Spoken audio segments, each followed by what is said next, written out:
बिस्मिल्लाहिर्रहमानिर्रहीम। देखिए मैं यहाँ पे 6 अदद अंडे ले रही हूँ और 1 कप मिल्क पाउडर ले रही हूँ। आप किसी भी कंपनी का ले सकते हैं, फुल क्रीम पाउडर।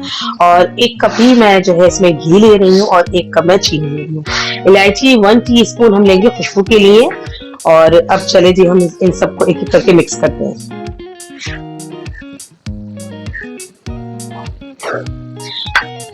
जी, सबसे पहले मैं इसमें देखिए अंडे डाल रही हूँ।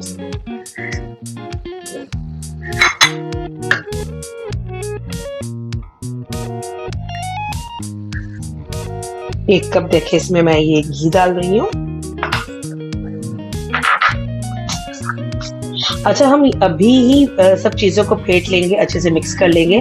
चूल्हे पे नहीं, क्योंकि चूल्हे पे आपको पता है अंडे हैं, अंडे पकने लग जाते हैं, तो वो जी आपकी जो है खराब भी हो सकती है। तो इसलिए पहले एहतियाती तौर पे आप हर चीज़ को यहीं पर ही पहले आप मिक्स कर लें, फिर चूल्हे पे इसको पकाएँ। और 1 कप ही चीनी है। इनको अच्छे से हम मिक्स कर लेंगे। इतना अच्छा मिक्स कर लेना है कि ये ज़र्दी वगैरह सब टूट जाए और अच्छे से ये सब मिक्स हो जाए। देखिए मैंने जो घी है वो रूम टेम्परेचर पे लिया था, हमें कोई मेल्ट करने की ज़रूरत नहीं है। बस देखिए अच्छे से मिक्स हो चुका है, तो इसके अंदर हम पाउडर डाल देते हैं। ये देखिए मिल्क पाउडर ऑप्शनल है, लेकिन इसको डालेंगी तो ज़ायका बहुत अच्छा हो जाएगा।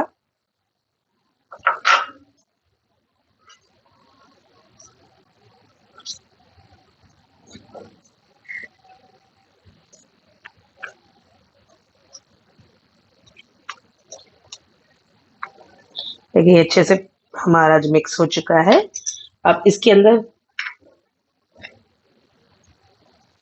हाफ टी स्पून के करीब मैं इलायची डाल रही हूँ। आप चाहे तो 1 टीस्पून भी डाल सकते हैं, जितना आपको इलायची का जायका पसंद हो।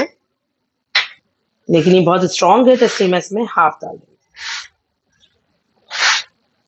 इससे ये होगा कि अंडों का जो थोड़ी-सी खुशबू रह जाती है, वो खत्म हो जाएगी। चलिए जी, इसको हम चूल्हे पे पका लेते हैं, लेकिन चूल्हे पे हम जो है तेज़ आँच पे नहीं पकाएँगे, बिल्कुल हम दरमियानी आँच पे पकाएँगे या लो आँच पे पकाएँगे। क्योंकि लो फ्लेम पे पकाने से ये बहुत अच्छा बनेगा, वरना तो ये आपकी जो है वक़्त से पहले ही ये जो ये अंडा जो है वो पकना शुरू हो जाएगा। जी, देखिए हमने मीडियम टू लो फ्लेम रखेंगे हम इस पे, और इसको हम जो है धीरे-धीरे इसको जो है पकाते जाएँगे और भुनाई करते जाएँगे। कोई भी आप हलवा बनाएँ आप, तो उसको इसी तरह से बनाना पड़ता है, क्योंकि टाइम बहुत लेता है हलवा। कोई भी आप हलवा बनाएँ, चाहे गाजर का हो, अंडे का हो या दाल का हो, तो उसमें आपकी भुनाई बहुत इम्पोर्टेंट होती है, धीमी आँच पे, हल्की आँच में। तो बस आप इस चीज़ का ख़्याल रखना है आपने कि बहुत तेज़ ना हो ये, हाई पे ना हो, बिल्कुल मीडियम टू लो हो। देखिए ये गाढ़ा होना शुरू हो चुका है, तो चम्मच आपने बिल्कुल भी नहीं रोकनी है, इस वक्त चलाते रहना चाहिए, वरना मोटे मोटे गड्ढे बन जाएंगे इसके। देखिए बस ये और मज़ीद गाढ़ा होता जा रहा है, हमें तब तक इसको चलाते रहना, पकाते रहना है, जब तक कि इसका जो घी है हमारा वो सेपरेट ना हो जाए।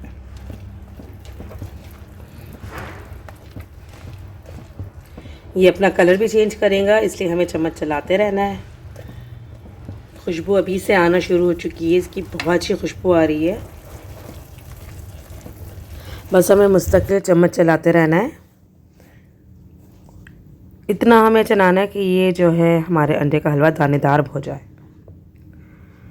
देखिए ये बहुत अच्छे से हमारा जो है ये दानेदार हो रहा है, और अब इसमें दाने भी नज़र आने शुरू हो चुके हैं। और ये कि हम इसको जो है बस इतना डार्क कलर पे नहीं ले जाएंगे। आपको अगर डार्क कलर पसंद है तो आप डार्क मज़ीद इसको पका सकते हैं, लेकिन हम इसको गोल्डन ब्राउन कलर पे ही रखेंगे।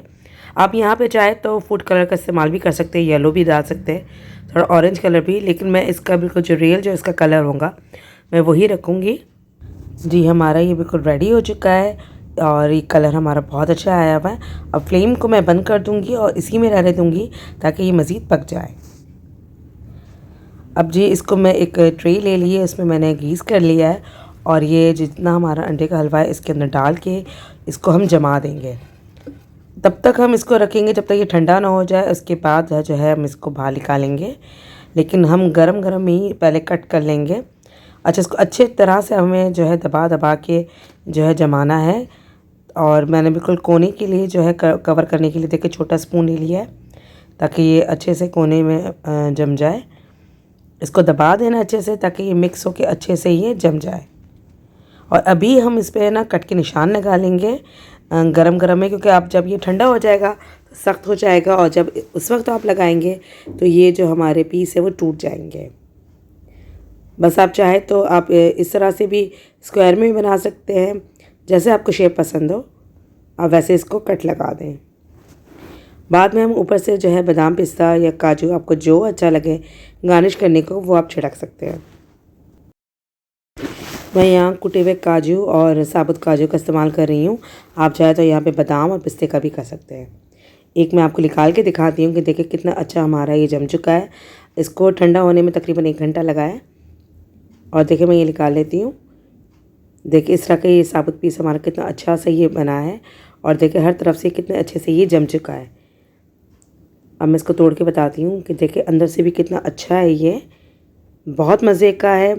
ज़रूर इसको ट्राई कीजिएगा।